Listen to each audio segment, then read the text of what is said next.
আসসালামু আলাইকুম প্রিয় দর্শক। ইরানের উপরে মার্কিন অর্থনৈতিক নিষেধাজ্ঞা এটা নতুন কোনো বিষয় না। যুক্তরাষ্ট্রের কয়েক দশক ধরে বিভিন্ন ধাপে নিষেধাজ্ঞা দিয়ে আসতেছে ইরানের উপরে।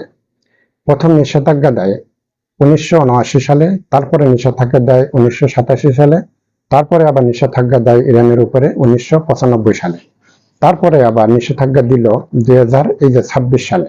অর্থাৎ এই নিষেধাজ্ঞাটা মার্কিন যুক্তরাষ্ট্রের পক্ষ থেকে বলা হচ্ছে যে এই নিষেধাজ্ঞাটা নাকি একটু শক্তভাবে দিছে। তাহলে 1979 সালে 1987 সালে যে নিষেধাজ্ঞাটা দিয়েছিল সেটা কি মানে লুজ ছিল, ঢিলা ছিল? সেই নিষেধাজ্ঞাটা মানে কেউ মানতেছিল না এরকম। প্রিয় দর্শক, ইরানকে ইরানকে দমাতে গেলে নিষেধাজ্ঞা দিয়ে দমানো যাবে না। ইরানকে দমাতে গেলে একটা পথ খোলা আছে এবং একটা পথে ইরানকে দমানো সম্ভব। সেটা হলো ইরানের সাথে কূটনৈতিক যে আলোচনা, সেই কূটনৈতিক আলোচনার মাধ্যমে ইরানকে দমানো সম্ভব।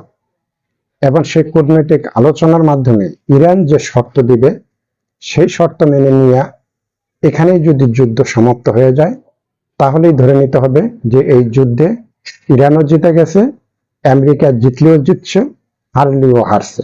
কারণ এই যুদ্ধে আমেরিকার জেতায়ও কিছু যায় আসে না, আবার হেরে গেলেও কিছু যায় আসে না।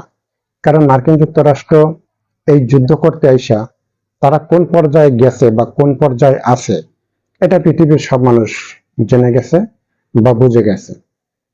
এখন কূটনৈতিক কূটনৈতিক যে সমাধান, এইটাই হইল সবচেয়ে বড় সমাধান এবং এই সমাধান ছাড়া আর কোনো সমাধান সামনে নেই। এই সব অর্থনৈতিক নিষেধাজ্ঞা দিয়া সেই দিয়া আমার মনে হয় কোনো কাজ হবে না। কারণ এই অর্থনৈতিক নিষেধাজ্ঞা 1979 সাল মানে 47 বছর আগের থেকে তাদের দেশের উপরে শুধু নিষেধাজ্ঞা দিয়েই আসতেছে।